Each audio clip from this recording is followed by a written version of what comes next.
ચોરી કરતી એક મહિલાની કરતૂતો સીસીટીવીમાં કેદ થઈ છે। દાહોદ શહેરની પંકજ સોસાયટીમાં ચોરીનો બનાવ સીસીટીવીમાં કેદ થયો છે, જેમાં બાઇક પર આવેલી એક મહિલા મકાનોની બહાર મૂકેલા કુંડાની ચોરી કરી ફરાર થતી નજરે પડે છે। ઘર બહાર લાગેલા સીસીટીવીમાં આ તસ્કરી કેદ થઈ છે।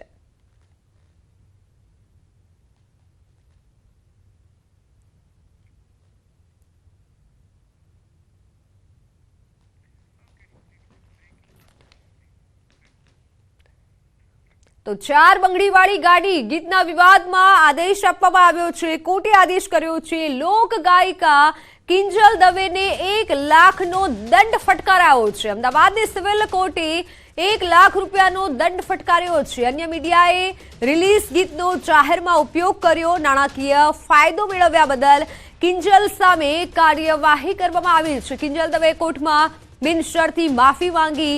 હજારો સામે ગીત ગાયું, પૈસા કમાયા, માફી યોગ્ય નહીં તેવું કોર્ટનું અવલોકન। 7 દિવસમાં 1 લાખ અરજદારને ચૂકવવા માટે કોર્ટે આદેશ આપ્યો છે। સપ્તાહમાં રકમ ભરપાઈ ન કરે તો 7 દિવસની સાદી કેદની સજા થઈ શકે છે।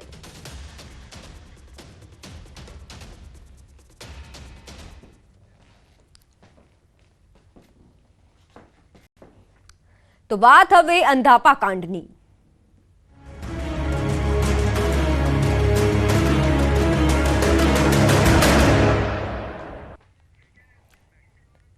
અમદાવાદના માંડલમાં મોતિયાના દર્દીઓને આડઅસર થઈ છે। આડઅસરના કારણે 12 થી વધુ લોકોને સોલા સિવિલ ખસેડાયા છે। અમદાવાદ એક્સપર્ટ ડોક્ટરોની ટીમોએ સ્ક્રીનિંગ કર્યું હતું। માંડલ હોસ્પિટલનું ઓપરેશન થિયેટર બંધ કરાયું છે। તો માંડલ હોસ્પિટલનું ઓપરેશન થિયેટર હાલ બંધ કરવામાં આવ્યું છે। માંડલમાં મોતિયાના દર્દીઓને આડઅસર થઈ છે। આડઅસરના કારણે દર્દીઓને દેખાવાનું બંધ થઈ ગયું છે અને જેની ફરિયાદો ઉઠી અને ત્યારબાદ તંત્ર હવે હરકતમાં આવ્યું છે। એક્સપર્ટ ડોક્ટરોની ટીમે સ્ક્રીનિંગ કર્યું છે અને હાલ માંડલ હોસ્પિટલનું ઓપરેશન થિયેટર કે જેને બંધ કરી દેવામાં આવ્યું છે। અમદાવાદમાં મોતિયાના દર્દીઓને આડઅસર થઈ છે। માંડલમાં આવેલ હોસ્પિટલમાં આ તમામ દર્દીઓએ સારવાર લીધી હતી અને ત્યારબાદ આ તમામ દર્દીઓને આડઅસર જોવા મળી છે।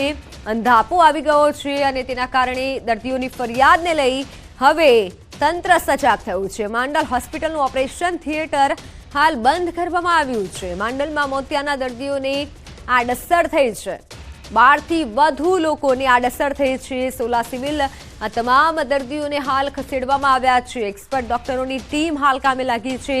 સ્ક્રીનિંગ કરવામાં આવ્યું અને હોસ્પિટલનું ઓપરેશન થિયેટર કે જેને બંધ કરી દેવાયું છે। માંડલમાં મોતિયાના દર્દીઓને આડઅસર થઈ છે। ઓનલાઈન પર મારી સાથે સંવાદદાતા નવીન જોડાઈ ચૂક્યા છે। જી નવીન, હાલ દર્દીઓની હાલત કેવી છે, કેવી આગળ કાર્યવાહી? મિત્તલ, હાલ દર્દીઓની ટ્રીટમેન્ટ ચાલી રહી છે અને જે કાલ રાતના સમાચાર મળ્યા છે કે તમામ જે 12 લોકો હતા, કેમ કે અગાઉ 5 લોકોને સિવિલ હોસ્પિટલમાં ખસેડી દેવામાં આવ્યા હતા, પરંતુ બીજા જે 12 લોકો હતા તમામ લોકોને પણ સિવિલ હોસ્પિટલમાં ખસેડી દેવામાં આવ્યા છે। તમામ લોકોની તપાસ ચાલી રહી છે। જો કે કોઈની દૃષ્ટિ ગઈ હોય એ પ્રકારના કોઈ સમાચાર નથી। તમામને ટ્રીટમેન્ટ કરવામાં આવી રહી છે, પરંતુ સૌથી મોટો સવાલ એ છે કે આ પ્રકારની ઘટના કઈ રીતે બની છે અને પાછળનું કારણ શું છે અને તેના માટે જે ટીમ જે છે તે કાર્યવાહી કરી રહી છે અને આ તમામ લોકોની ટ્રીટમેન્ટ પણ હાલ અમદાવાદમાં ચાલી રહી છે। જી બિલકુલ નવીન, આભાર માહિતી બદલ। તો આ તમામ લોકોની સારવાર સોલા સિવિલ હોસ્પિટલમાં ચાલી રહી છે। એક્સપર્ટ ડોક્ટરોની ટીમે સ્ક્રીનિંગ કર્યું હતું અને ત્યારબાદ ઓપરેશન થિયેટર બંધ કરવામાં આવ્યું છે।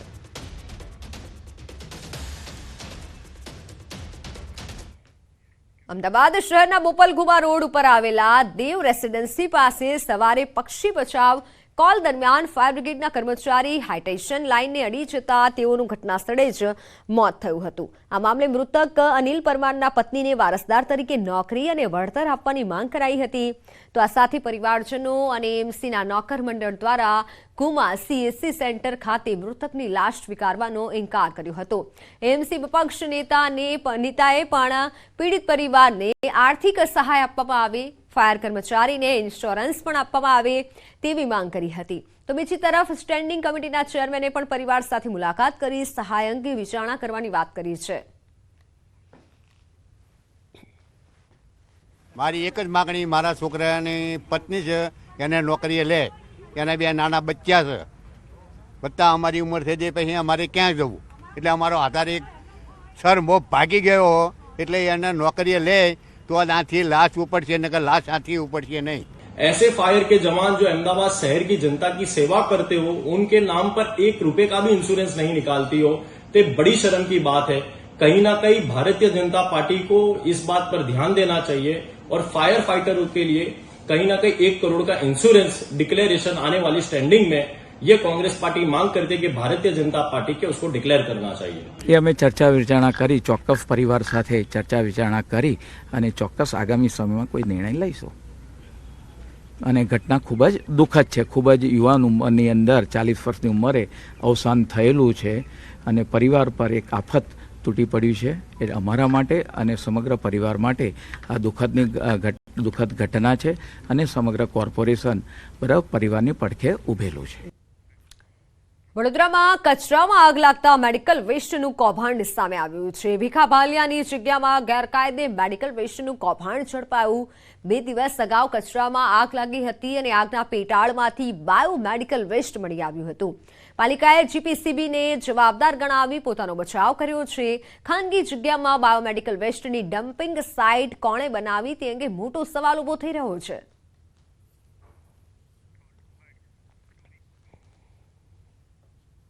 પરંતુ આ જે રીતનો બનાવ છે કે જેમાં બાયોમેડિકલ વેસ્ટ કે જે ખરેખર વડોદરા શહેરના તમામ ડૉક્ટરો આઈએમએની એમ પેનલ ક્વોન્ટમ એન્જિનિયરિંગ છે એમાં આ બધો વેસ્ટ જવો જોઈએ, એના બદલે આ બાયોમેડિકલ વેસ્ટ આ ડમ્પિંગ યાર્ડમાં કેવી રીતે આવ્યો એ તપાસનો વિષય છે.